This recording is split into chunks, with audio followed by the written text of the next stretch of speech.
In the world of Hollywood, movies get greenlit and redlit. They get remade and rebooted. But we are the ideal. I'm Sam Gasch, and you are listening to Ideal Remake.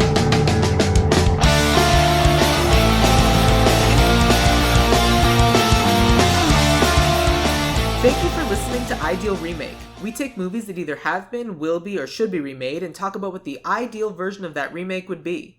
Today, man, look at me. I'm sitting in a porno theater in Piccadilly Circus talking to my guest. And that guest, who heard nothing, is Paul Presley.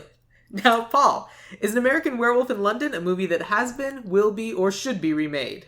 There was a remake that the director's son tried to get off the ground, but unfortunately that director's son is Max Landis. Yep. And all of that has gone very, very poorly recently because he's kind of a shitbag and doesn't respect women and doesn't deserve to get to remake this. But I think that eventually this is going to be something that's going to get remade. It's such an important, horror property. And I feel like the sequel came out and was really bad. And I feel like this is just stuck in people's minds a lot. This movie has a sequel? Oh, yeah. It's called American Werewolf in Paris. And it's got Julie Delpy, who was in the Before Sunrise, Sunset, whatever things. Okay. She kind of assumes, the hot nurse role. Got it. And it's infamous because it uses primarily CGI werewolves, which is too bad. I know, yeah, it's the worst part about it. So I watched this movie with our mutual friend Zach Luna. Okay, because he loves werewolf movies and he owned it, and I was like, "Come on over, we'll watch this werewolf movie." He's like, "Yes, I will watch a werewolf movie with you, Sam." Yeah, and we were just talking about how awesome. It's one of the best, it is hands down the best transformation sequence. Yeah. But it's also one of the best looking werewolves. I have a lot of notes on this movie. I want to be upfront in saying that I actually don't really like this movie. Interesting. there are a lot of problems with it narratively. I don't think that it blends the horror and the comedy very well at all, which is it was one of the first, modernized horror comedies ever, so that's kind of, a problem that you're gonna run into when you're working on perfecting a newer genre. Horror comedy had been around for a while, but it had been, goofy stuff. Yeah. Abbott and Costello meets Frankenstein, or, Young Frankenstein, and, it's just, a different beast, because it's actually trying to be scary. One of the kids in the hospital, I think, was reading a Laurel and Hardy comic. And I think that was a nod to, Laurel and Hardy Meet the Wolfman. That's Laurel and Hardy, I don't think did that. Was it? Maybe no, Abbott it was Abbott and Costello. So maybe it was like a soft nod to it. The kid was reading the one that I thought was the correct one. I don't remember, but it felt like that to me. If it wasn't, Laurel and Hardy Meet the Wolfman is such a Mandela effect kind of movie. Is it? Yeah, because Laurel and Hardy never did that, but Abbott and Costello essentially created the genre of horror comedy with Abbott and Costello Meet Frankenstein, in which Dracula and the Wolfman are present, and then the Invisible Man pops up at the end. But you'd never know. Yeah, well, it's actually really funny. It's played by Vincent Price, and it's at the end. What? Yeah, but it's just his voice and a floating cigarette. It's actually really funny. I think you would like Abbott and Costello Meets Frankenstein. I'm sure I would. And that kind of birthed a series of 5 or 6 movies where they meet monsters, and that was really the only horror comedy that was around. And the rest of it was all parody. So I think that this movie has an important place in cinema history, but when I watch it now, I'm always just really disappointed in it because it's really male gazy. The whole plot doesn't really make a ton of sense. The funny parts are really funny, but the horror doesn't work to me. And I think that the fully formed werewolf looks tacky and weird. The weird little scrunchy face that it has, and the way it moves doesn't look right. There's another movie that and yet it still looks better than the werewolves that we got in Buffy the Vampire Slayer 10, 15 years later. That was TV and they didn't have a budget. I know. I love how in Buffy, what a werewolf looks like changes 3 or 4 times. Because when in the very first time they have the rubber mask for the mouth is just open and it can't move, and it has the unblinking eyes, and Angel kills it and he's like, that was a werewolf. Okay. If you say so. And then, like, once they get a main character that's a werewolf, all of a sudden they just kind of look like monkeys. Yeah. Like, they're like monkeys that, yeah, it's... They could have taken a few notes from this movie. I mean, interesting fact about this movie is that they actually created the Best Makeup Oscar for this. Yeah. Like, there was another competitor, but, like, come on. It was this movie, called Heart Beeps with Andy Heart Beeps. And it is about... I've never seen this movie. I was not familiar with this movie until I, like, looked up the Best Makeup Oscar. I've never heard of this movie. Can I give you my pitch for the movie called Heart Beeps? Oh, God. Yes. Heart Beeps is the new movie by Pixar. An anthropomorphic heart teams up with a pair of lungs who are always getting into trouble in their quest to find where the food goes and where the blood comes from. That's disgusting. Yes, it is. Pixar needs to not have you in their building. It's Pixar anthropomorphizing the organs within a human body. Yeah. That heart is named Beeps. I'm sure the colon is going to get some, like, good, nasty jokes. I mean, if you have there's going to be fart jokes. It's got to be the colon. So, Heart Beeps is actually about two domestic robots running away and trying to start a family together, which... That's so sad! Is very sad, but it's Andy Kaufman's last movie, and presumably there's a lot of, like, that... I don't like Andy Kaufman, but he does a lot of that, like, me, I'm a robot kind of shit. Like, and, like, I'm sure that I don't think I remember that coming up in the movie. 2 hours of him doing that with Bernadette Peters being, like, kind of cute and funny. But, like, anyways, they essentially just nominated it so that there could be, like, a competitor for this. It's basically so they could show off the amazing makeup that they did in American Werewolf in London. Yeah, which, like, it's so impressive. Yeah. I watched this with somebody that had never seen it before, and they were, like, really taken aback at how amazing it looks, because it really does. Like, that transformation scene is so cool, and then it's just, like, set to that fucking song. Yeah. And I hate the music in this movie. It is so, it just... You mean all of the songs that have the word moon in them? Also, fuck that music supervisor. And, what songs are we gonna put in here? Moon, shit, yeah, Bad Moon Rising, blah, blah, blah, like, ugh. It had to be pointed out to me, and once it was pointed out to me, I thought it was funny. Because at the time, it had kind of like a Knight's Tale feel to me, where I was like, "What is happening?" Yeah. But then, like, once I got a little bit more into it. Every single time a new song would play, I would just, like, fucking notes on notes on notes, like, points off, American Werewolf in London. It doesn't fit the tone of the movie, and it undercuts all of the actually scary parts of it. Because I think that one of the mistakes that a lot of horror comedies make is that they undercut their own, like, what makes them scary. Like, even like the Jordan Peele movies, like, I think that Get Out would have been a lot better if they would have, like, cut that TSA character out and just had it not, like, those weird, like, breaks where, like, now we're gonna tell a bunch of jokes, kids! Like, I don't really like that, and I think that you can blend the genres a little bit better. I mean, my favorite example of horror comedy is Evil Dead, because it's, like, you're laughing, but you know you shouldn't be. And, like, that very unique feeling of, like, that is very your style. Oh, no. Yeah, it is very much my style. That's just something that I, So then let's take a step back. Do you remember the first time you saw An American Werewolf in London? Yes, I was home alone. It was over the summer. Crackle and Hulu were, like, still things, like, that you used. Yeah. And I think it was on Crackle, and I had to, like, watch it with ads or something. And I remember watching it and being really excited about it. And I saw a bunch of cool movies on that because they just had them. They had these, like, cool older movies for a chunk of time. And I just remember not liking it and kind of telling that to, like, other people that I knew that liked horror, and they were like, Paul, you're a fucking idiot. That movie's amazing. And I'm like, what did I miss? Like, I kind of think that the movie's really cool for that one werewolf transformation scene and that one scene in the subway. Yeah, that subway shot is so good. It's like... It's the shot. Like when we were watching the movie, when we get to that scene and we're looking down the escalator, and I'm like, they're gonna have the werewolf slowly approaching the bottom of the escalator, and it's gonna look really cool, aren't they? and Zach just was like quiet, and then it happened, and I was like, there it is! Yeah. That scene is really, really cool and well done. But that's also, like, the only scary scene in this. Like, and in the ending is so stupid when the werewolf is, like, running around. And it just looks like a regular wolf at this point. And everybody just, like, 30 cars crash into each other.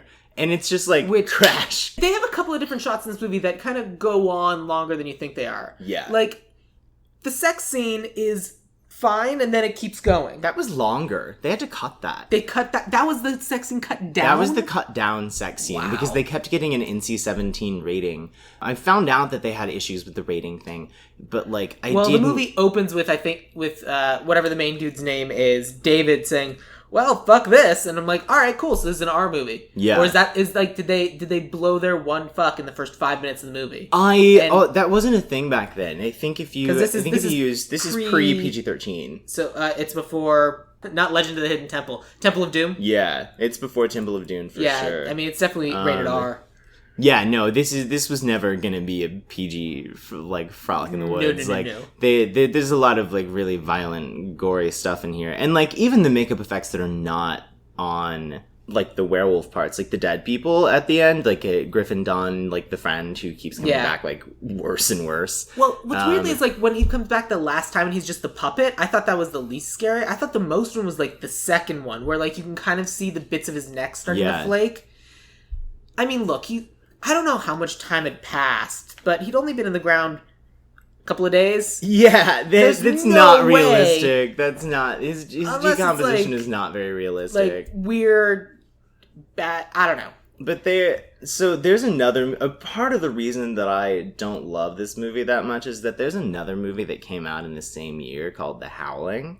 Yes. And I'm probably going to bring it up again because it's relevant, and it's just weird to me that these two werewolf movies came out in the same year, and like The Howling does not have quite as good. This is the ants' bug's life of the time. It literally is the ants' bug life of the time. It's bugs life. Because it is the life of several bugs, or is it the possessive bug, a bug that possessive of life? I don't know. I'm not going to look it up. No, we're not doing the Bug's Life remake now. More grasshoppers. And why not crickets? Here's the thing that bothers me.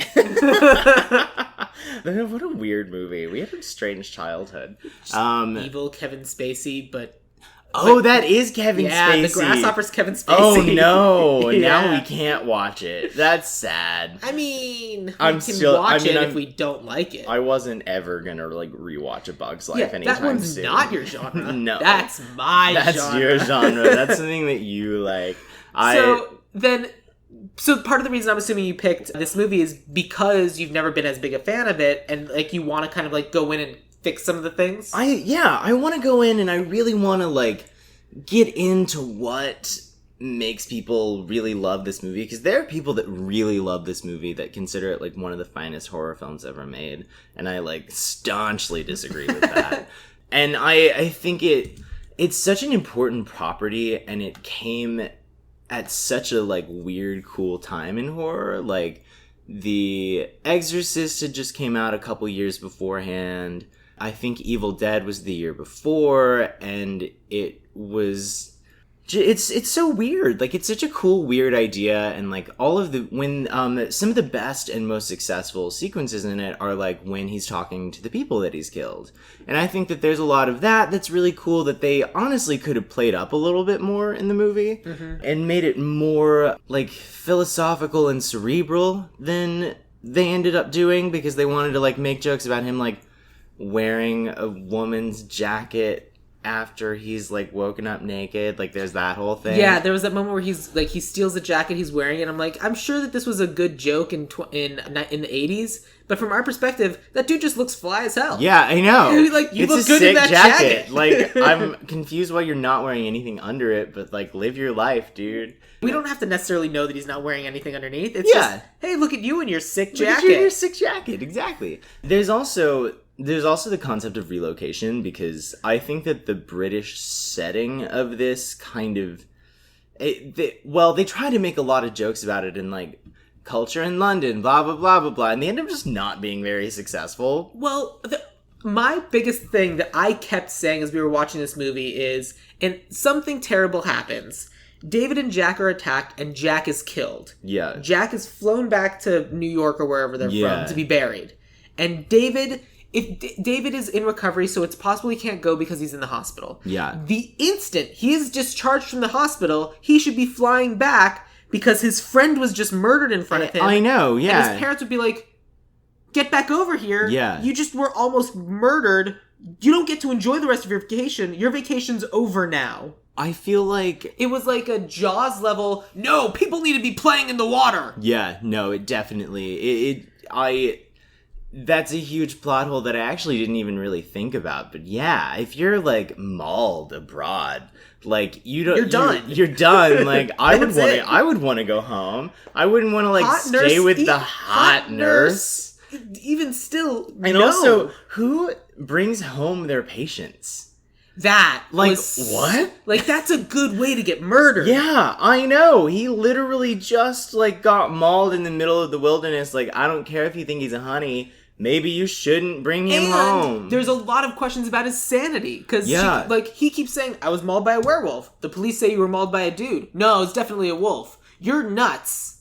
And then she's like, my shower. Like, yeah, exactly. Like, that shower scene is so stupid. And there's one point when she's just, like, slowly biting him, like down his arm. And, like, that's not sexy. Like, if anybody did that to me, I would be like, oh my God, stop. I would have enjoyed it if she bit a little bit harder, and then that's what turned her into a werewolf for the sequel. I would have gotten really into that. And also, her character is just so, like, shunted through the entire movie. Yeah. She's like a sex object. Right. I felt so bad for that poor woman because, like, oh, you seem like you're a good, competent nurse. Except for this dude. Yeah, I know. Like, her interactions with the kid, where the kid's just saying no over all the time, that cute. Was so cute. I know, it was really cute and well done. It's, like, the only actual thing she gets to do in this movie. Like, I wanted this movie to end with, so, like, David is shot and killed, and then he, like, we see him kind of walk over, and he's standing next to his friend, and his friend's like, and he's like, so am I a ghost now too? Looks like. Why? I guess there's another werewolf now, isn't there? Mr. Didn't kill himself. And so then now, like, it leads into the sequel, like, because, okay, you've killed him. He's been on a little bit of a rampage. He couldn't have killed everybody. Yeah. So someone else is around and is gonna be a werewolf. Probably. And also, I think that if a werewolf's saliva can turn you into a werewolf from them biting you, then putting their dick in you and coming inside of you is probably going to turn you into a werewolf. It's the standard iZombie rule of cross-contamination. In iZombie, if you have sex with a zombie, you become a zombie. That makes sense. I am pretty sure that would have done it. Yeah. So now this poor nurse has just got to deal with that. For sure, there's no way she's not. No, I haven't seen an American Werewolf in Paris. Is she the werewolf? No. Then they've ruined the movie. Yeah, exactly. Like, American Werewolf in Paris is very, very strange in that it kind of, I think it wasn't Universal Studios for sure. Somehow somebody somewhere got the rights, but kind of not really because they don't use any of the same characters. It's like, it's a weird... There was a period when they kind of made these, like, half-assed sequels. And it came out 16 years later. Yeah, exactly. Directed by Anthony Waller. Oh, I'm sure he's scrubbing some grease off of a fryer somewhere. Let's look him up. Oh, yeah. We have the computer. He is best known for directing An American Werewolf in Paris. Yep. You don't get another shot after that. I've seen bits and pieces of American Werewolf in Paris. I remember it being very strange and, like, not looking good. I don't know any of these movies. Yeah, he didn't get a chance. In 1997, he directed An American Werewolf in Paris. Then he directed something in 2000 called The Guilty. Oh.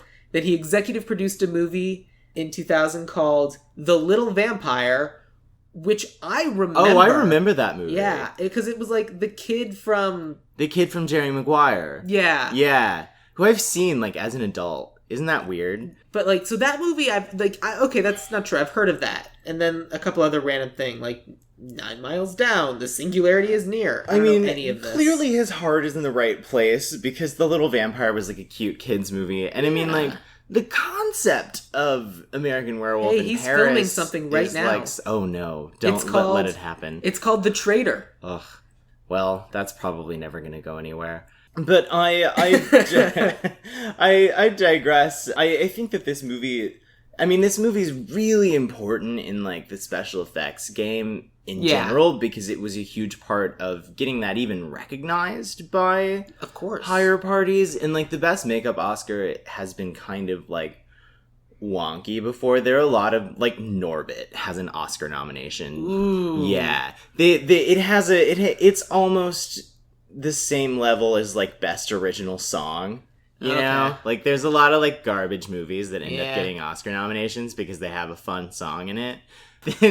But, like, the Best Makeup Oscar, at least that's, like, something that is, like, tangible, that is seen on screen. I mean, like, I hate that I even know this, but the cellulite in Norbit looks good. Look, here's the thing. A bad movie, whether badly written or badly directed, could still have amazing people working on it. Like, if the makeup in Norbit is that good, it deserves to be recognized, regardless of the quality of the rest of the movie around it. Yeah. Because that person did their job well. Yeah. And I mean, like, there are movies that are pure just, like, performance pieces that are, like, not the best movies. But I think that Still Alice, the one that Julianne Moore won for, like, it's not a good movie. She's amazing in it, but, like, it's not a well-made film at all. There are a lot of cases of that where it's just, like, a fantastic performance that isn't necessarily, that is above the quality of the piece that they're Agreed, yeah. And I think that this is very much a case of that. The actors in this movie are not guilty of that. They're pretty bad, honestly. Except the friend, the friend did amazing. Like, that Griffin friend Dunn was the best character in the movie, and he's the only actor. If you look at these people's IMDb's, they really did not do much after this or before this, honestly, except for Griffin Dunn, who he's kind of been around the block a couple times. He was the lead of a Martin Scorsese movie called After Hours. Oh, awesome. And After Hours is really strange. It's like a dude wandering around New York City until dawn, basically, and just, like, meeting all these, like, crazy weird people. And he gets involved in some, like, crazy crime, something or other. It sounds like it could be fun. It's not as fun as you think it's gonna be based off of that. Like, it's more, right. I thought it was gonna be, like, a fun comedy, and it's really not. Like, it's a little depressing, and, like, people die and stuff. There are funny moments, but it's not... Overall, I would not consider it to be very much of a comedy. And he also directed Practical Magic with Nicole. Oh. Yeah, weird, right? Interesting. Good for him. I know. He kind of has done things all over the place, and I want to say he's a supporting character on a TV show now. Like, he's a very good actor, but the rest of them are not. That said, so I really liked him, and for whatever reason, I also really liked The Doctor. The Doctor. Oh, yeah. The Doctor was good. Because the Doctor is basically, like, even just, like, I thought that he plays the most British person you will ever meet. But at the same time, he's also someone who's like, all right, look, I can tell that there's a difference between the story that I'm getting from the patient and the story I'm getting from the police. No one else is going to do this investigation. I'll make a drive and I'll see what's going on. Yeah. And I was like, all right, good on you, Mr. Doctor. Yeah, he actually, like, did things that forwarded the plot, and he wasn't, like, an idiot about it, too. Yeah. I do love the scenes at that pub where they have, like, the pentagram on the walls, and he's like, well, why didn't you take it out? And they were like, because it's cultural, it's authentic. Yeah. It's like, that was funny. Like, that stays in the remake for sure. I liked that town, and I liked just about everything about that town. Like, I liked kind of the weird superstitious nature of it. But we got no reason for them to be like that. Like, literally let's say there's a killer wolf out there that has been out murdering people. Yeah. And the town knows this. Why are they keeping it a secret? There's no reason for them to keep it a secret. Exactly. Nothing at all. So I feel like we have to, for our remake, what I think we need to do is we need to have that town be, like, it's never explicitly said, but as soon as it's revealed that this kid was murdered and this other kid was hurt, all of a sudden I want that town to be swarming with like reporters, like, did you know that did this kid come through? Did you do everything in your power to protect this? Like, oh, this American was killed. And so I want there to be some sort of consequence to them letting this information out. Either that, or the entirety of the movie takes place in said small town, and he's being kept there, and they won't tell him why. I mean, that just makes more sense, but then it's not an American Werewolf in London. I also don't... This relates back to it doesn't really need to be in London, because the only reason that it was ever shot in London was because there was a huge tax break at the time. Sure. So, I mean, fucking Vancouver, come on. So where would you send your American Werewolf? My American Werewolf would probably go to Canada as, like, a cheeky, like, everything's shot in Canada, ha ha ha ha. But it would literally be an American Werewolf in Canada? No, it would be an American Werewolf in Vancouver, Montreal, or Toronto. Whichever one works the best for their production. I'm willing to change that. Speaking as someone who will be traveling to Montreal very soon, I don't see any reason not to do an American Werewolf in Montreal, especially because then you get the whole French-Canadian thing. Yeah, and French-Canadians are weird. Yeah. They're super weird, and, like, I also think that, like, icy, or at least, like, mildly wintry setting would benefit it super well. Like, blood on snow is a good motif. It really is. And... I think that the London thing is pretty irrelevant, and it should be more focused on maintaining that, like, sense of comedy and horror and having the really good practical effects, but having it set somewhere just because that's where the original was set for no good reason is, I think, a little lazy in terms of trying to remake it. Let's say we're putting it in Montreal, we could certainly build it upon the fact that there are a lot of, like, Quebecois people who are very, like, we're not really interested in talking to you, we're doing our own thing, leave us alone, and that's just who they are. Yeah. And then if it turns out that they've been like this for so long because they're like, well, I mean, like, we got werewolves, but the more people who come up here and get all up in our business, the more people who are gonna get eaten by werewolves. Or turned into werewolves, which is so much worse. We don't need more shit to deal with. Yeah. We've got beavers to hunt. We've got beavers to hunt. We got beavers to hunt, and I don't even know what happens in Montreal, honestly. Just poutine and poutine and the Just for Laughs comedy festival. That's it. I love poutine. Why? It's so. What, have you had it? I'm not a big fries and gravy and cheese curds. I've never liked gravy. Okay, that's fair. I like fries and cheese. It must suck to be wrong. I'm used to it. Gravy's amazing. You can't eat... I don't really need liquid fat in my life. I need as much liquid fat as you can get in me in my life. And if any... I usually eat, like, pretty healthy, but whenever it comes time for, like, bar food, like, I want the nastiest thing you have. So we were talking about... Were we talking... We may not have been, but talking about, like, No, I was talking about it with someone else. The bar down the street from me called The One Up. It's a barcade. Oh, I love that bar. They have Kentucky fried, or they have it's fried chicken that has been battered with Captain Crunch, and that's what I was going to recommend to you. It's so good. It's so good. I love it so much. I did get that the last time I was there. That place has really good Monday happy hours. Oh, interesting. And everything's like half price. It's very good. Plus, all of the arcade games are completely free. Yeah, exactly. It's amazing. I love that place. But anyways, back to our American Werewolf. I actually think that I would just... Talking about something. I know. I actually think that I would just title it American Werewolf and, like... Drop the... I agree with that. I think that's pretense of having it in London, because, like... Shooting it in London sounds like a pain in the ass to me. The best thing about shooting in London is that there are, like, really well-known London kind of traits and landmarks that we can use. Like, the tube in London deserves to be used, and it, like, Zach was saying that when he was in London, he went specifically to that train station because that's what it looks like. It's just a real thing. And just like that, just the weird angles and shots, and I find that super interesting. Yeah.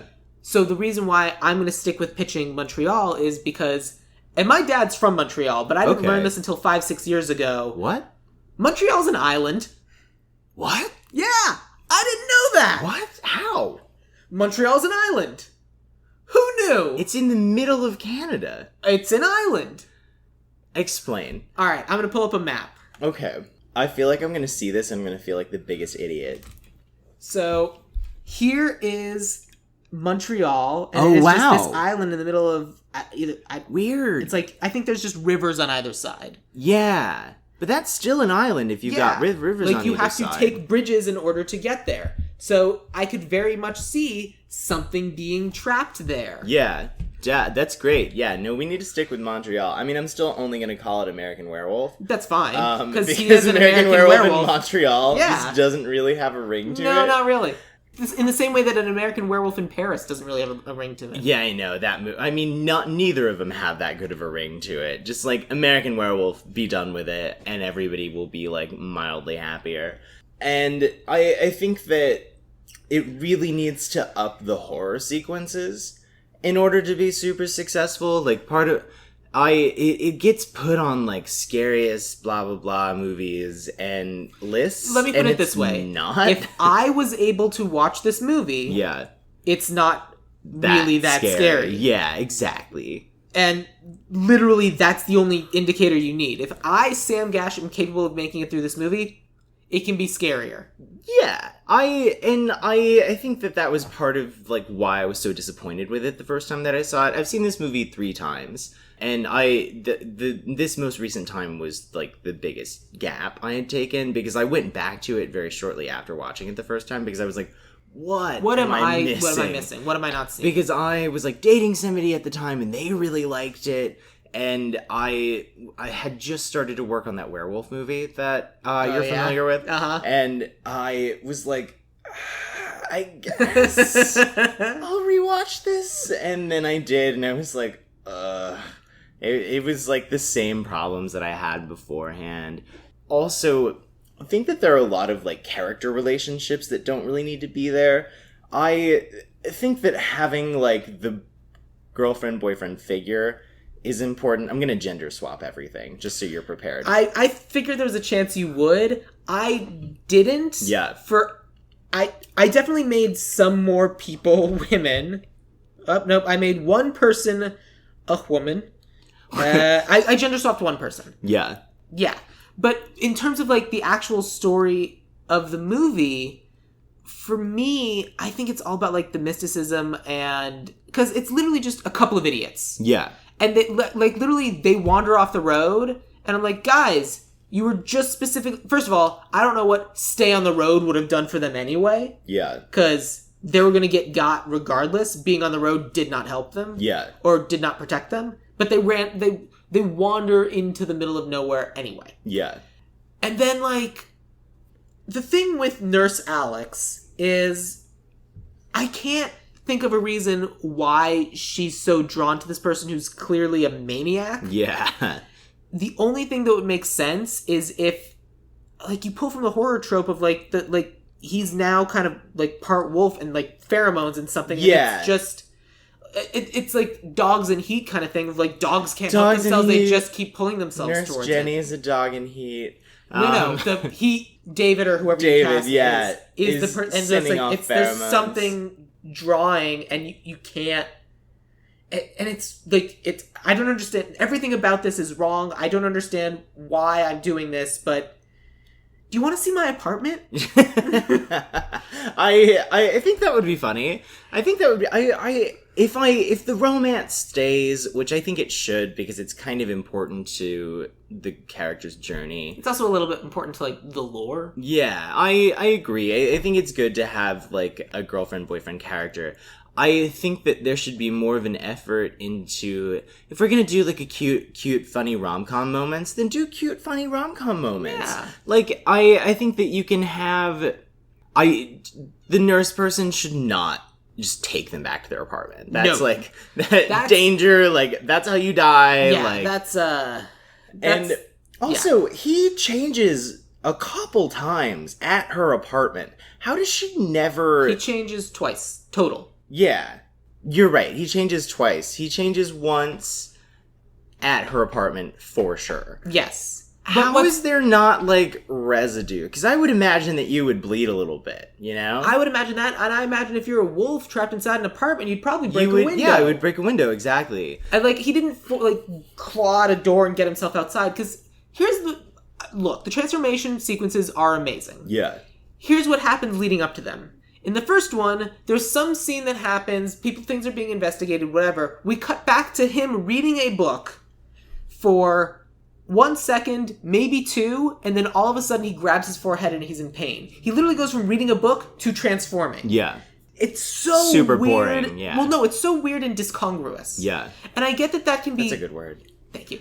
I can see that would be something that could be seen as funny, but either make it funny, like have him transform in the worst possible thing. Yeah. Like he's going down a water slide.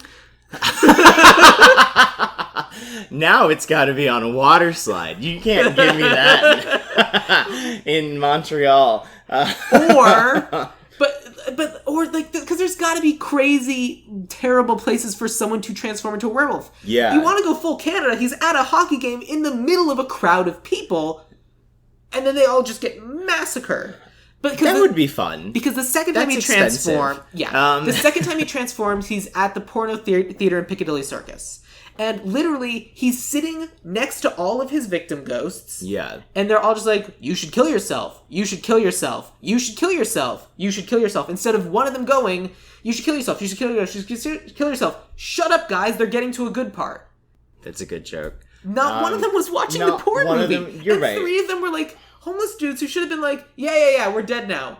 Dude, check out what she's doing. Yeah, right. They're basically getting in for free at this point. Right. And so literally they're having this conversation. This is what you need to do. You need to kill yourself. We cut away to another scene. We cut back. He transforms. I'm like, guys, where were you all day? That moment. That now he's all of a sudden collapsing. I know. Yeah. Like you could have offered up this like supreme wisdom a little bit earlier and saved some people their lives.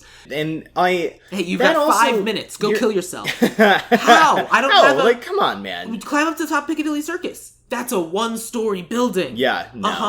All right. Oh, you'll break your ankle. Then the wolf will chew it off. I don't think that's how that would work. It's the whole coyote caught in a trap will like chew off its leg in order to escape. Oh, that's wild. Have you never heard that? No.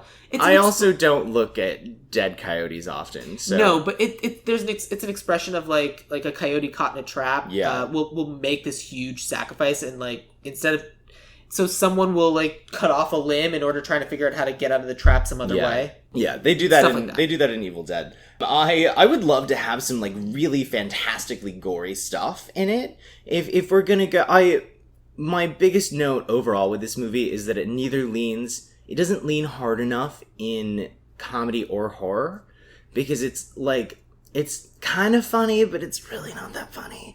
And then it's like kind of scary, but it's really not that scary. Yeah. I think that both of those need to be really ratcheted up. I think that you could have some really like cute, funny rom-com moments between the lead person and the nurse character that are not there. I don't think that you should have, if you have a 3-minute long sex scene, then you should make it like a joke, like a parody of that really weird sex scene in this movie. They've done. I've seen that joke in other things.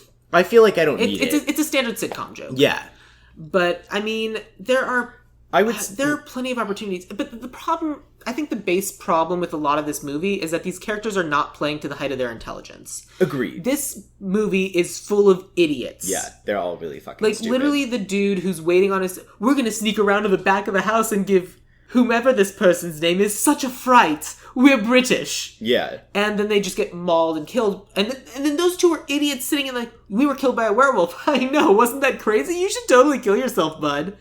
But then like the dude who wanders out into the guy they were gonna scare, who wanders out holding his like glass of whiskey, whose house apparently like abuts a forest. Yeah. Just goes wandering into the forest looking for like, oh, those hooligans. Yeah.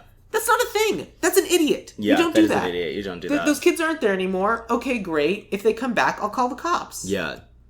I think that Go after them, Harold. Find out what's going on. I think a lot of that goes back to it tries to make a lot of jokes about like British culture that end up not being very successful because they're not good. Clearly made by someone who's not British. Yeah, exactly. It's made by somebody who's not British. They're caricatures of British people. Exactly. All of the jokes feel very like written by the minute.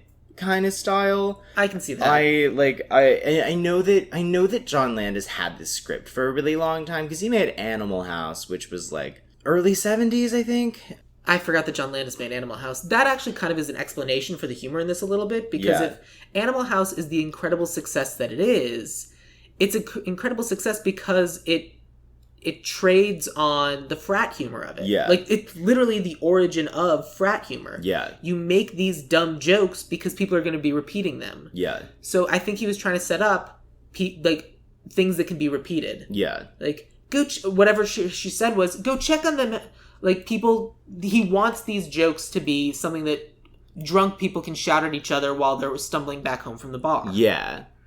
And that's Which the style is of fair. humor. That is his style of humor. That's very much like what I actually don't really like John Landis. Well, for a a number of reasons. He's a little bit of a piece of shit too. Are you aware of the Twilight Zone movie? Yeah. He was the director on the segment where those little kids got beheaded because they jumped out of a helicopter that was landing. Like, you don't do that. You don't do that. No, that's how you get your head chopped the fuck off. The fact that John Landis isn't in jail is a problem. Yeah, he's a shithead, and he raised a shithead. That's how it works. Yeah, I agree. Like, I kind of was refraining from calling Max Landis too much of a shithead, but I really don't like him. I think he's a poor shithead filmmaker. He treats people really terribly.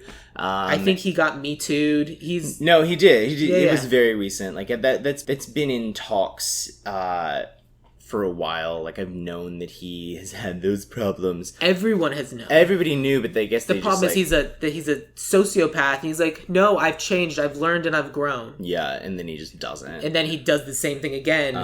And then he's like, but it's because I've learned and grown. That's awesome. He's a legit monster. Yeah, I agree, and I think that. So that's why I picked him as director, but I did not. I guess we should get into that part. We should, but before we do that, like, what other aspect, like, what do you want the plot of this movie to be? Because I want it to be, like, two kids, like, yes, on a road trip, or, like, backpacking through Montreal.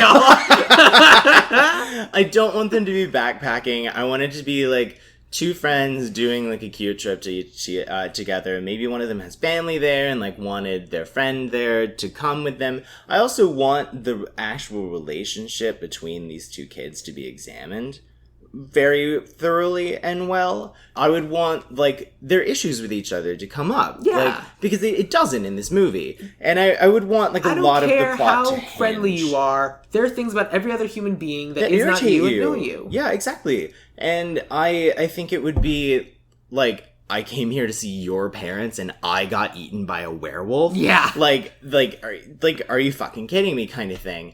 And I think that playing a lot more into that and, like, focusing less on the romance would be a lot better and streamline it. I still do want the romance to be there because I want there to be, like, a third headliner, basically, for this movie. But I would want it to somewhat replicate the plot of American Werewolf, but my impetus for getting them there, like, especially if we want to make it a little bit more current, is it's these two fairly young people who just want to explore one of the last forests left on Earth. Oh, R.I.P. Yeah, but seriously though, like, there's only so much, like, natural wilderness that's still accessible, and Canada is gorgeous just as a country, and, like, the area of places in Canada where people live is, like, less than 10%, might be less than 5% of the actual area of Canada. Yeah.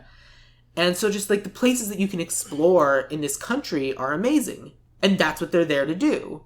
And they start in Montreal just because it's, like, Canada's like America Light. Where can we go? Well, Montreal's different. Yeah. Montreal's very different. I wonder why. It's because of their dark secret. They're French.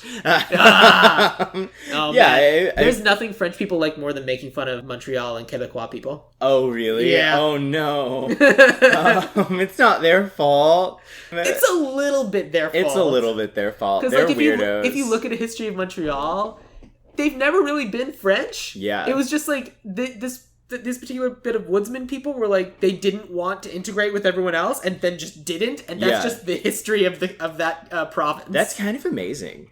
It's a little bit amazing. I respect that. That's, like, classic introvert stuff. I appreciate that. Oh, yeah. They are culturally introverted. Yeah. That makes sense. Which would make making this movie there fun, and it would, like, the whole creepy thing of, like, nobody really wanting to talk to you would be a huge part of it, and, like, feed into the horror of it. I would want... Montreal is also a place that's so far north. Because it's an island, because it's so far north, they get hit with really bad winters. So the winter hits, and then the rest of the year they spend repairing the damage that winter caused. Yeah. So instead of, like, making improvements on the city and expanding roads, they end up just fixing the roads from the last winter. Yeah. So it's winter, or it's under construction. And those are the two seasons. Oh. That sounds awful. I don't want to live there. Yeah, no, I wouldn't. My other pitch for the plot of it would be... Good smoked meat, though. Oh, I would imagine. Yeah, I would imagine they had a ham. If you're visiting Montreal, go to... Well, there's a place across the street from Orange Julep. I think it's called DuPont's, but, like, I don't remember the actual name of it. But, like, there's a place called Orange Julep, and it's literally, like, the background picture on my Twitter profile. It's a gigantic fucking orange. Yeah. It's just a huge orange. And you just go there and you get, like, a burger. It's a burger place in, like, this weird roadside attraction in the middle of the city. I love that. I love oranges. I love burgers. It's my favorite. I would get it. My other pitch for this movie would be... Because I don't think that you could have sex with a werewolf without turning into a werewolf. Clearly, the nurse character would start to turn into one. Yeah. And, like, have questions, and, like, I would want that to be a huge part of it, of, like, their transformation sequence. And now we're, like, hunting together. And then they, like, wake up and they're like, we just killed 10 people last night. And then have it, like, them having an existential crisis about, like, should we kill ourselves? What should we do here? One of them probably gets off on it more than the other one. Oh, for sure. Presumably the nurse character, because in mine it's going to be male. And, like, them basically having to, like, figure out how to kill each other by the end of it, it would just, like... The progression of actual plot details would tumble a lot further and go a lot deeper than what it does in the original movie. Because you add that extra layer. It just occurred to me that something that annoys me in the original movie, I get it, but it also, like, in retrospect annoys me, is they put all of this time and this amazing effort into this amazing transformation sequence. Like, they're giving us the full body horror of this is what happens to you if you turn into a werewolf. Yeah. The instant you die, you immediately revert. Oh. So, it's what happens in the movie as we have it. Yeah. So what happens if this person gets shot and then you just, like, have to watch their body contort back into a human? I would love that. That's a great idea. The reverse? Yeah, you should absolutely see the reverse. And also, you never see the reverse of, like, them passing out or whatever and then turning back into a human. Like, because presumably that would happen while they were asleep. But just, like, them being asleep and, like, watching their body, like, slowly shrink into, like, human form again. Yeah, I mean, that happened when he was at the zoo. And there's got to be some sort of scent he's emitting for the wolves in that cage to not... Eat him, yeah. I'm sure the wolves are well-fed and whatever, but still. Like, there's enough weird things going on that we kind of, like, skip over. Like, let's say we're doing that bit where the nurse also gets turned into a werewolf, which I fully agree with because that should happen. Yeah. It kind of falls into the little bit of the trope that's been happening in horror movies recently of, it's not just one of them. There's two. Yeah. Which, there's nothing wrong with that. I love that trope. But if we don't know that that's what's about to happen... Yeah. If, like, all of a sudden, like, you show the nurse, like, it's the weirdest thing, I have a little bit of a headache. And then you cut to the werewolf, like, killing people, and then all of a sudden this person thinks that they're... Like, we see the werewolf coming. We see that this person's about to get it and kill it. Yeah. And then they're attacked from behind by the other one. Oh, yes. I love that. Literally you get to see these two wolves tear someone apart, which I know is all you ever want. Oh, that's all I want from any film. I think that having the secondary werewolf would be really important and would make it also. There's only so many effective horror sequences you can have out of one werewolf, like chasing random townspeople. You have the first sequence where it's a werewolf with one, and then you have the second sequence where it's the second one, and those are your two big scare sequences. Yeah, agreed. I think I would want 4 or 5. I know. You don't. I'm not. If I'm making this movie, there are only so many nights with a full moon.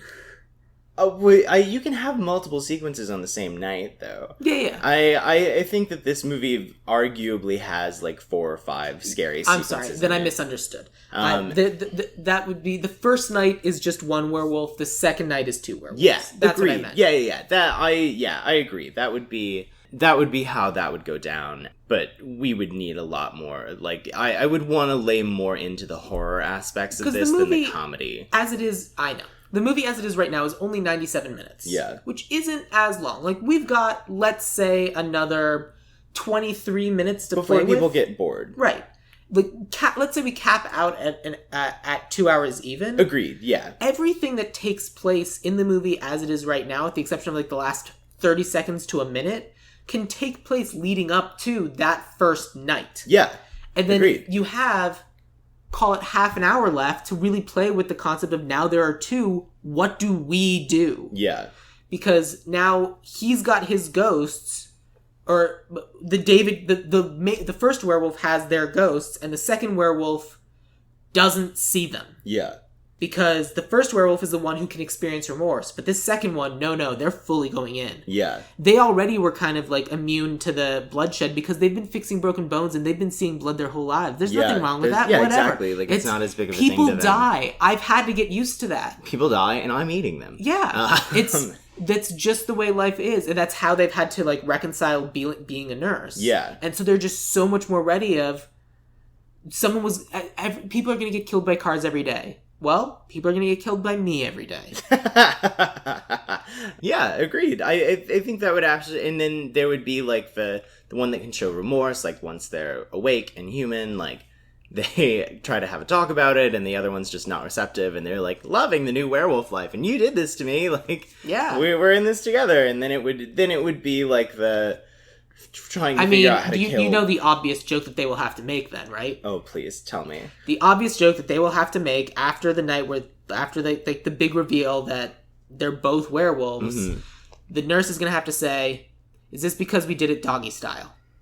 Oh, God. That's not going in my movie. That can be in your movie. Also, random... You want dumb jock humor? There it is. Doggy style turns you into werewolves. John Landis, where are you? Where was your doggy style joke in the 80s? The 80s hadn't even invented it yet. I think it had. I'm sure they... I'm pretty sure that that's was been around for a while. Yeah, it's pretty basic moves there. Also, just a random note about this movie before we move into the cast part. Yeah. At the end, in the credits, they wished Princess Diana a happy marriage. That was the most insane thing. They wished Princess Di a happy marriage. Like, oh no. And I'm just like... Oh, at the end of this movie? No. Like, I'm pretty sure you cursed that, buddies. I mean, here's the thing. They had 10 years after this movie took place or something, right? Yeah. If not a little bit more. When was... I don't remember the timeline of Princess Diana. I want to say, was I born yet? When she died in 1997. Okay. 16 more years. Yeah, they had 16 more years. She was not married for that whole time. I'm pretty sure they got a divorce, right? I don't know. It's been a minute. Here's the thing about me that's different from a lot of people in the United States.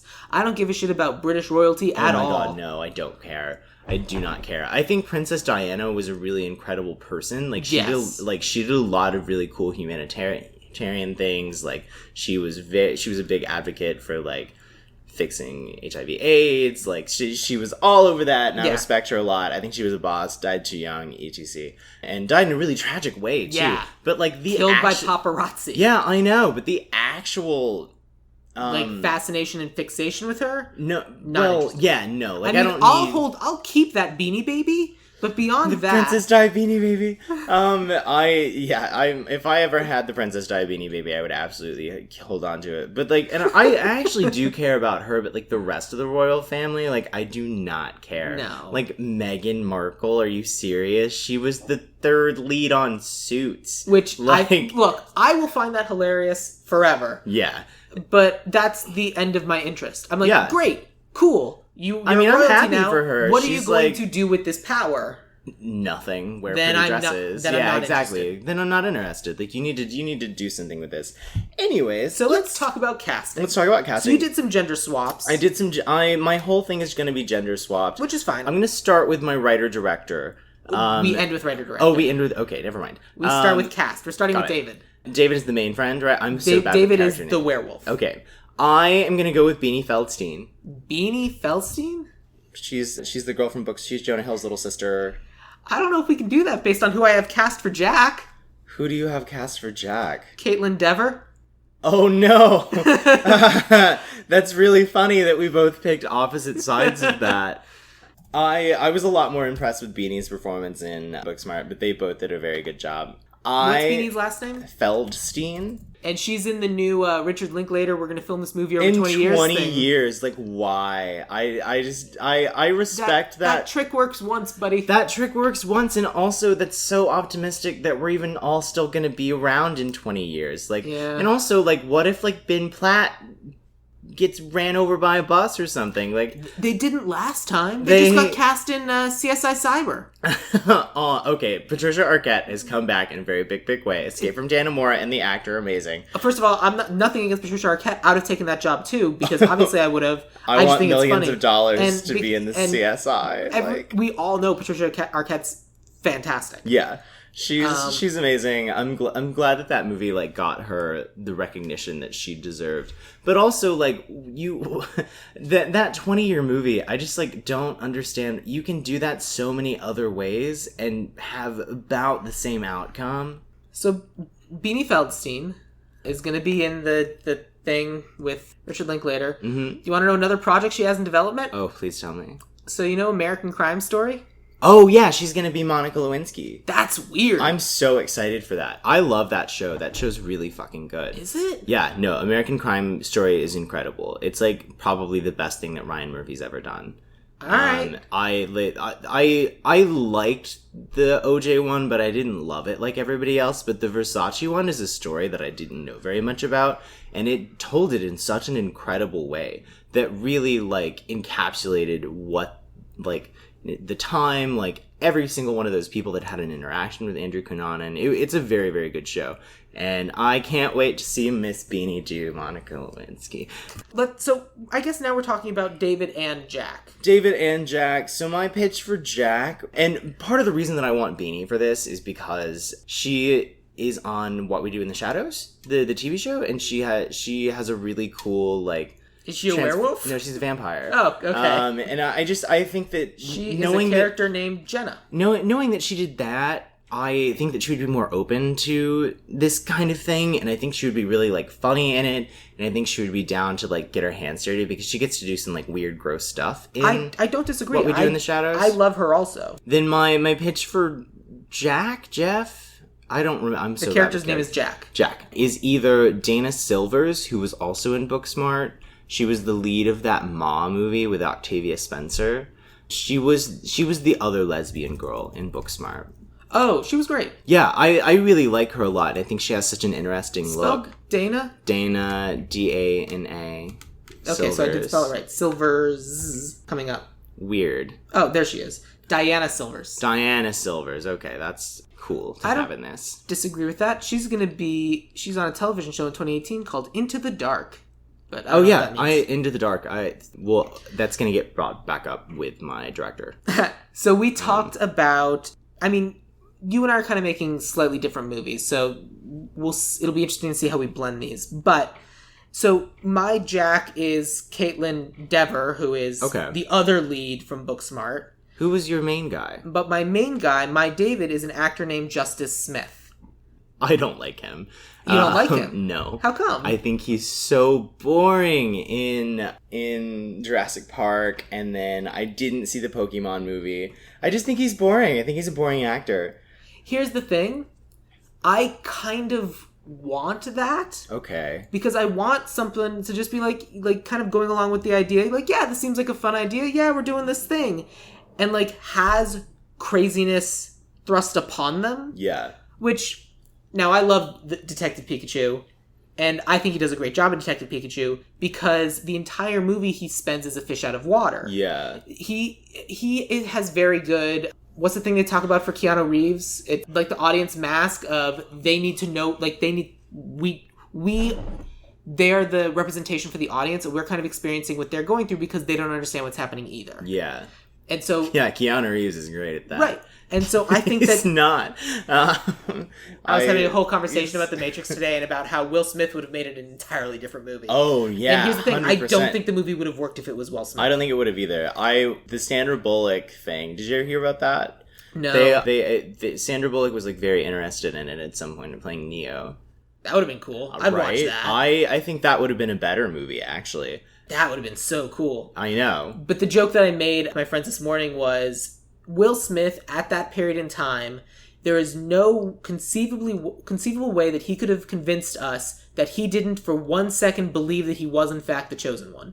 You're right. That's the whole premise of the movie. I still don't think that he could pull that off. I'm not the biggest Will Smith fan. I think he's a nice dude. He seems really nice. Like Jada Pinkett Smith seems cool, but like I don't like his work very much. I like a lot of things he's done. I actually think he's underrated. Okay. And I think that I think he's just still kind of seen as this typecast guy, and I think he's not being given these opportunities to do something really cool. And I think a lot of this is self-inflicted, like the kind of projects he's picking.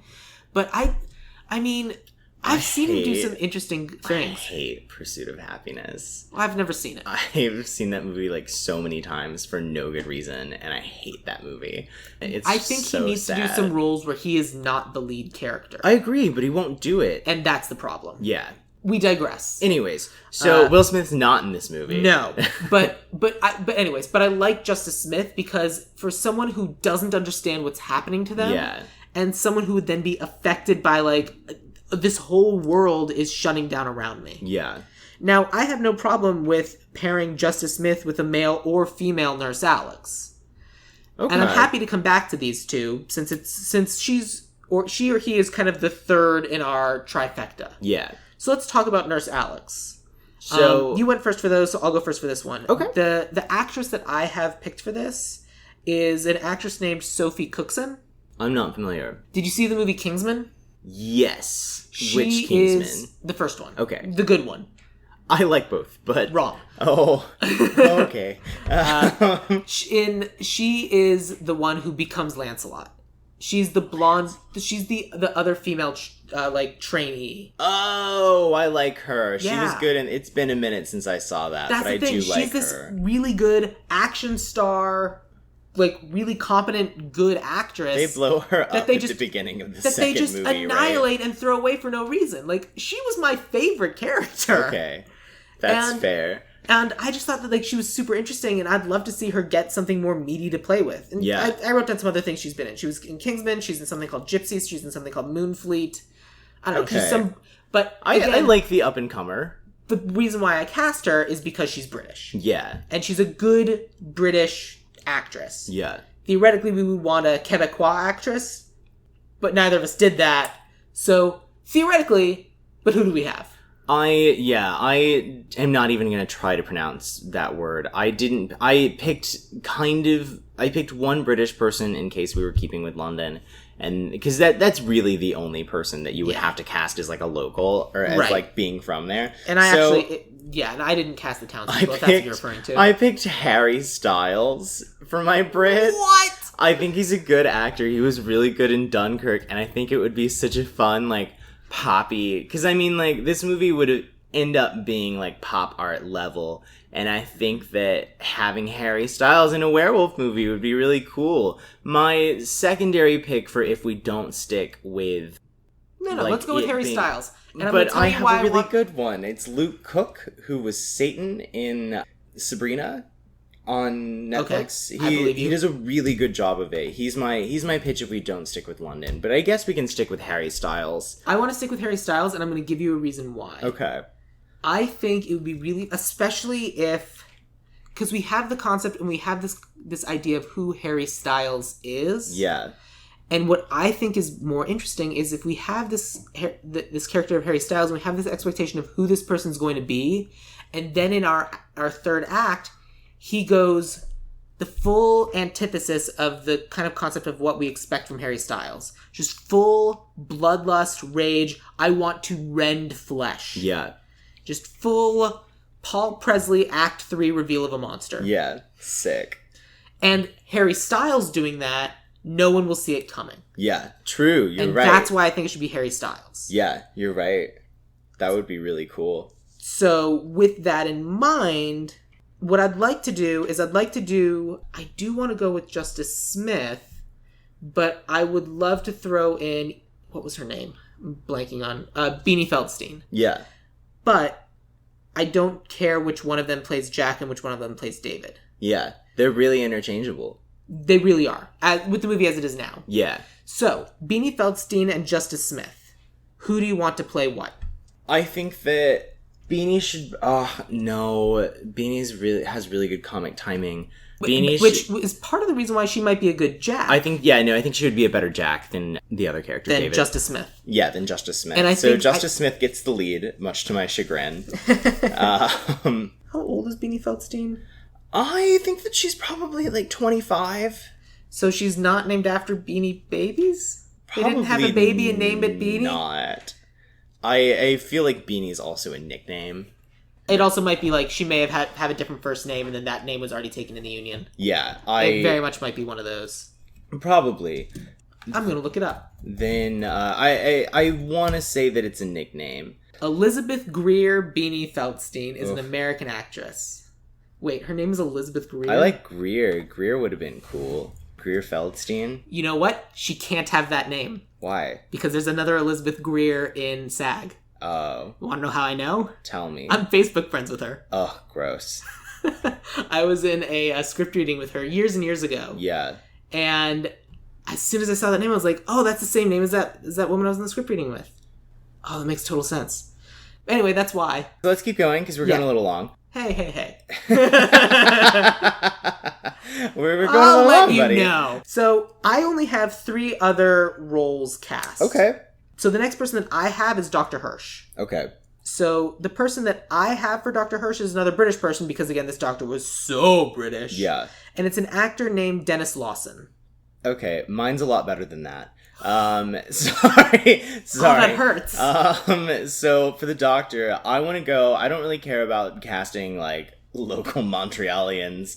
Here's the reason why I think we're going to leave all of the townspeople alone and not cast those is because those should be the local Agreed, yeah. Quebec people. So my pitch for the doctor is Dee Wallace, who was the lead of The Howling, and she... Is that why? No, well, is that a subtle nod too? Yeah, of course. She's there's the subtle nod of like her also having been in a werewolf movie, like and she's like down, like she does a lot of like indie horror movies now, and I think movie she's best known for.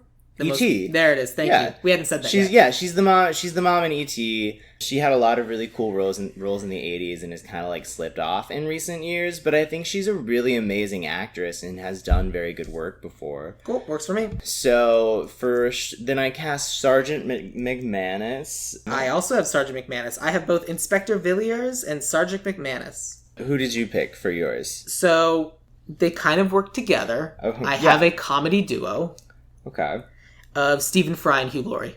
Okay. I would rather stay away from I know. that. We cast different movies. We cast very different movies. So mine... I cast a lot of comedy people because it's a comedy and letting them kind of like be scary but also be funny. Yeah. And the inspector and the sergeant as they are right now are pure comedy. Yeah. Like literally the second in command guy, every time he showed up and did something stupid, I shouted, Doyle! At the screen because it's basically that character from The Mask. Yeah.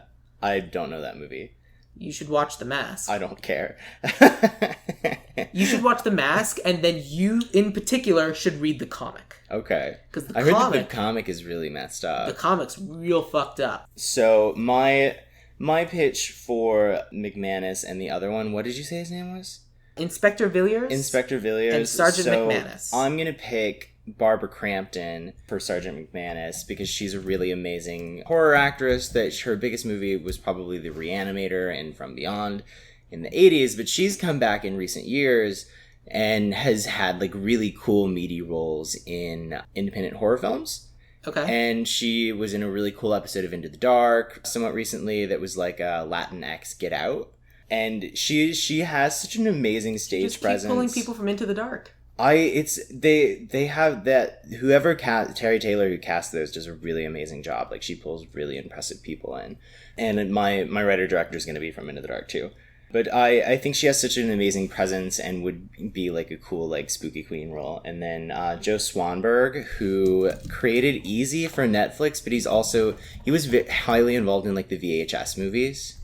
And he was in Your Next. VHS movies? Yeah, the VHS movies are like these like lo-fi anthology movies of like horror shorts. Oh, okay, yeah, I know what you're talking about now. And so those are my two for that. And So- Justice Smith can fucking deal with it. Why wouldn't he? know. We can't exclusively I don't know. cast your people, dude. I know. We can It's a collaboration. We can pick one and one. So I would pick Hugh Laurie because I think Hugh Laurie would be a good like. I agree. detective inspector. Yeah, between the two, I would pick Hugh Laurie. Between the two, I would definitely pick Hugh Laurie. That's for sure. Okay. So between your two, would you rather go with Joe Swanberg? Barbara Crampton. Yeah, that's what I thought.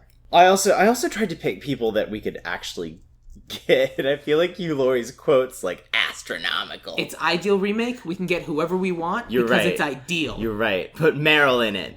Meryl gets to play the little Indian boy.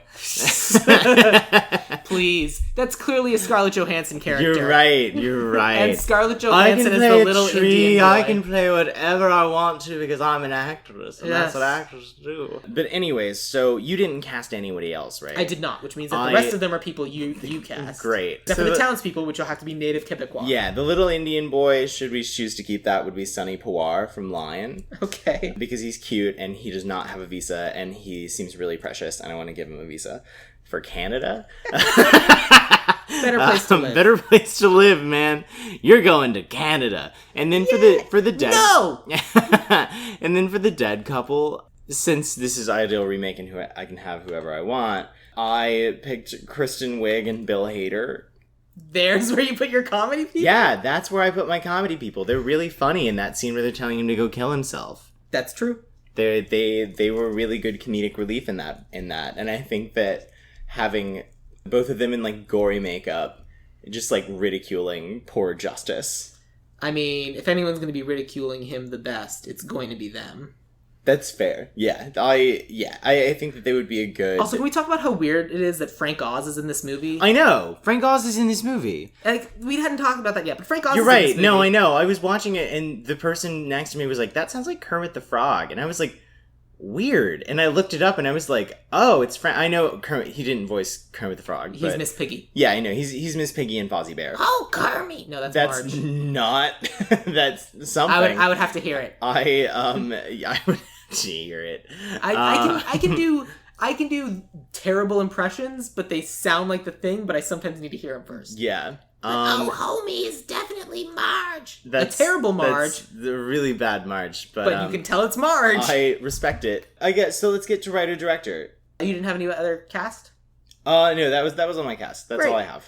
So my writer and my director are both people who have done comedy horror in one way or another. Yeah. So let's start with director, just because I think that's the one that you're the most passionate about. Okay. I mean, for me, it was kind of the obvious choice of, if you're going to do horror comedy, you pull Sam Raimi. Okay. Which kind of works, like, especially if you want to do full horror comedy and you want it to be really gruesome, that's Sam Raimi. Yeah. I agree. I think that the kind of humor that he does is not necessarily most befitting for this. No, and certainly not for the movie that you're pitching. Yeah. We're probably going to go with your director because of that. That's fair. But that's kind of who again, for the movie I would have made, because it's a movie I would make. Yeah, it's not a movie you would ever make. We're very different people. We're very different people, that is fair. But, like, for me, it would have been a Sam Raimi movie. And that makes sense. But so tell me about this Into the Dark director. So her name is Sophia Takal. Takal. She directed a really cool episode. So Into the Dark does like a movie per month, and it's all centered around whatever holiday is in that month. So the one for January was New Year, New You. And it was really dark and funny and strange and weird, and they kind of shot it like a cool, like, 80s thriller. Okay. And, like, it even has, like, the title sequence and stuff is very, very 80s, and, like, it looks very retro. and vintage, like what they're wearing. It takes place in modern times, but they did a really nice job of making it like look like it's from the 90s or something. Okay. And it's also a slasher. And then she's directing the Black Christmas remake. Whoa. Yeah, she's directing the Black Christmas remake for Blumhouse because they liked her work. She basically directed the best episode of Into the Dark. Okay. And great. Then she's a great person to go for. Yeah, agreed. And how's her sense of humor? Good. Okay. Great. Yeah. That's all I needed. Yeah. I trust New her Year, opinion. New Year, New You is funny, and it has a lot of comedic actresses in it. It has Kirby Howell-Baptiste from The Good Place. One of the girls from Girls. I can't remember off the top of my head. The girl one. The girl one, yeah. The girl. And then Carly Chaikin, who was in... She's in Mr. Robot, but she was in that show with Jane Levy before Mr. I believe Robot, you. Suburgatory. She was really funny in Suburgatory. But anyways, so that's my pitch for writer and director, because writer would be me and Sophia Takal. Yeah, let's get real. Like I've got a hand in this fight. Like I want to write this. If obviously we will be involved. Yeah, but so the person that I have as my writer is the guy. He wrote on the X-Men TV show back in the 90s, but he also wrote Critters Attack, and he wrote Happy Death Day. Okay. Chris Landon? Scott Lobdell. Oh, I don't know him.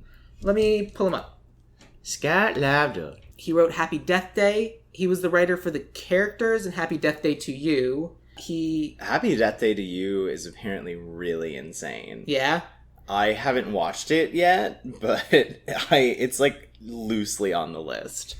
My guess for the person who wrote Happy Death Day to You is Christopher Landon, and I think Scott Lobdell just got credited because he created the characters. Okay, because I want to say that script for Happy Death Day was like around for quite a while. Yeah, before it actually got made, and Chris Landon took it and definitely did a rewrite on it because he's for sure credited as a writer. Probably true. So then, why don't we go with Christopher Landon? Yeah, I think Chris Landon would be a really good fit for this. He's attached to direct an adaptation of one of my favorite horror comedy books called My Best Friend's Exorcism. Oh. Then I think he's doing some other project that got announced recently, but I can't remember what it is off the top of my head. Then let's do that. Yeah. I mean, part of the reason was because of Happy Death Day. Yeah, and since it clearly is, that's very much the case, since I'm now looking at it, and if he's only being credited for the characters, that means he created the characters and did not do the script. Yeah, exactly. Got it. So then that's everybody. Perfect. Amazing. It's going to be a good movie. Yeah, let me take you through our cast. So, An American Werewolf. Yeah. Starring Justice Smith as David, Beanie Feldstein as Jack, Nurse Alex will be Harry Styles, Dr. Hirsch will be Dee Wallace, Inspector Villiers, whatever, is Barbara Crampton. Sergeant McManus is Hugh Laurie. The little Indian boy is Sonny Puar. And the dead couple will be Kristen Wiig and Bill Hader. And the small town in the middle of nowhere will be populated with native Quebecois people, because it's important. Yes. All this will be written by Christopher Landon and directed by Sophia Takal. Perfect. Yeah. Amazing. It's going to be a great movie, guys. With script consult by Paul Presley and Sam Gasch. Paul Presley, and then I guess also Sam Gasch. Whatever. He gets the credit, and now he can go away. You're a producer. Yeah. I'll help produce it. Yeah. Executive producer Sam Gasch. Executive producer Brad Pitt. You know. So same amount of work. Exactly. So that's our remake of An American Werewolf in London, but now not. Yay! Would you go see this movie? Yeah, totally. I would definitely go see this movie. Cool. So then, Paul, what would you like people to follow you on in terms of social media and whatnot? What do you want people to know about you? You are more than welcome to follow my Instagram. It's my name but misspelled. PAWLPREZLEE. Hang on. That sounds right. I misspelled it and I forget how. PAWLPREZLEE. You can also follow my Twitter at PoppinURCulture. I think if you search my name, Paul Jacob Presley, I also come up. It's been real. Yeah, thank you so much for being a guest. I really appreciate it. Absolutely. If you want to find out more about me, I am at Sam Gasch, SAMGASCH on Twitter. And if you want to follow the podcast, we are at Ideal Remake on Twitter and Instagram, or join us on Facebook at Ideal Remake or the Ideal Remake Podcast. If you want to leave a review on iTunes, I would really appreciate more 5-star reviews. Those would be great and help the podcast a lot. Or honestly, you know what? This week, tell a friend that you know about this podcast, because that's the best form of advertising that you could possibly have. So, yeah. Paul, we'll end with this. What is your favorite quote from An American Werewolf in London? Oh, God, I don't ever remember quotes. Ah! Fair enough. Yeah. Ah! Oh, God, I'm on the subway and I'm about to be killed! Yeah, that's definitely what he says.